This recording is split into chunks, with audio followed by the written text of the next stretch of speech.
Baik, ini adalah materi kedua pada pengamatan dalam pembelajaran IPA.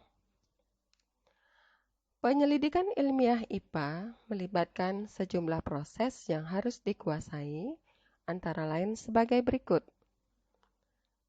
1. Pengamatan. Pengamatan dilakukan menggunakan panca indera, termasuk melakukan pengukuran dengan alat ukur yang sesuai. Pengamatan dilakukan untuk mengumpulkan data dan informasi. Kedua, membuat inferensi, yaitu merumuskan penjelasan berdasarkan pengamatan.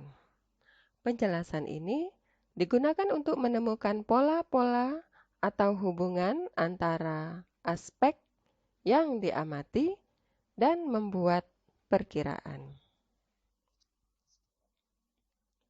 Kemudian, mengkomunikasikan. Mengkomunikasikan hasil penyelidikan baik lisan maupun tulisan.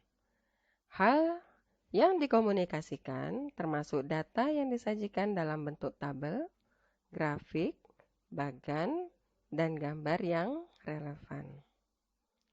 Keterampilan melakukan pengamatan dan mencoba menemukan hubungan-hubungan yang diamati secara sistematis seperti yang telah kamu lakukan sangatlah penting. Dengan keterampilan ini, kamu dapat mengetahui bagaimana mengumpulkan fakta dan menghubungkan fakta-fakta untuk membuat suatu penafsiran atau kesimpulan. Keterampilan ini juga merupakan keterampilan belajar sepanjang hayat yang dapat digunakan bukan saja untuk mempelajari berbagai macam ilmu, tetapi juga dapat digunakan dalam kehidupan sehari-hari.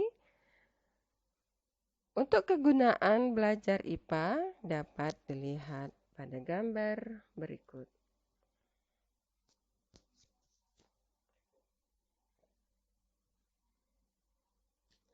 Pertama, dengan belajar IPA, kamu akan mampu untuk pertama, memahami berbagai hal di sekitar kita, misalnya mengapa matahari bersinar. Kemudian juga meningkatkan kualitas hidup, misalnya apakah bunga yang ditanam akan tumbuh. Kemudian, dengan belajar IPA, kamu juga akan mampu untuk berpikir logis dan sistematis. Misalnya, jika datanya seperti ini, apa kesimpulannya? Dan dengan belajar IPA juga, kamu akan mampu untuk menyelesaikan masalah. Misalnya, bagaimana mendapatkan air bersih dari air yang keruh.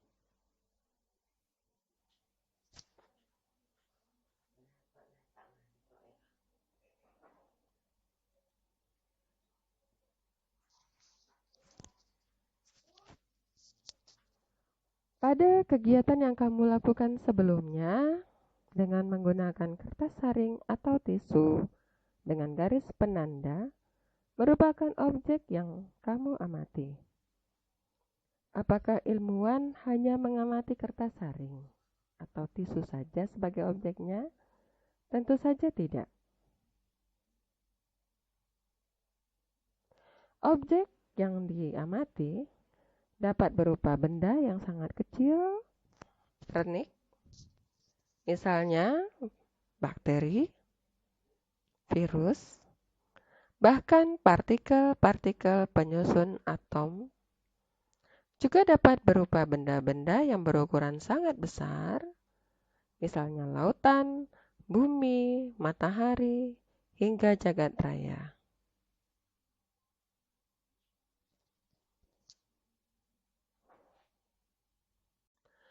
Perlu diketahui, pada saat ini penyelidikan tentang alam telah menghasilkan kumpulan pengetahuan yang demikian kompleks. Untuk memudahkan pengetahuan-pengetahuan tersebut, digolongkan menjadi 4, yaitu sebagai berikut.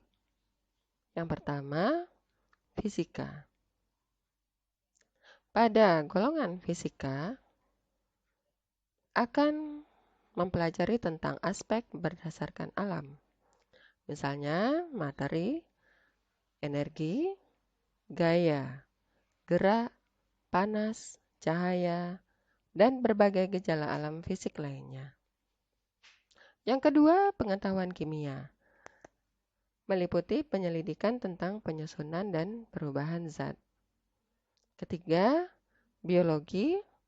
Mempelajari tentang sistem kehidupan, mulai dari ukuran renik sampai dengan lingkungan yang sangat luas. Yang keempat, ilmu bumi dan antariksa. Pengetahuan ini mempelajari asal mula bumi, perkembangan dan keadaan saat ini, bintang-bintang, planet-planet, dan berbagai benda langit lainnya.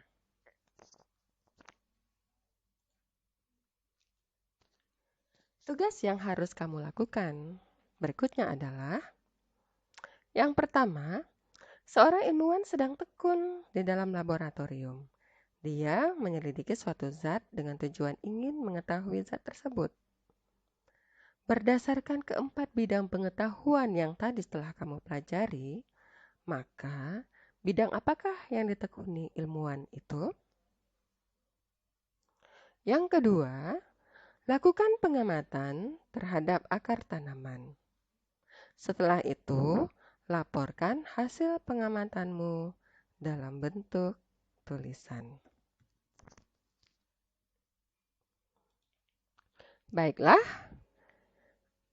selamat mengamati, selamat belajar, dan sampai ketemu lagi di materi IPA selanjutnya.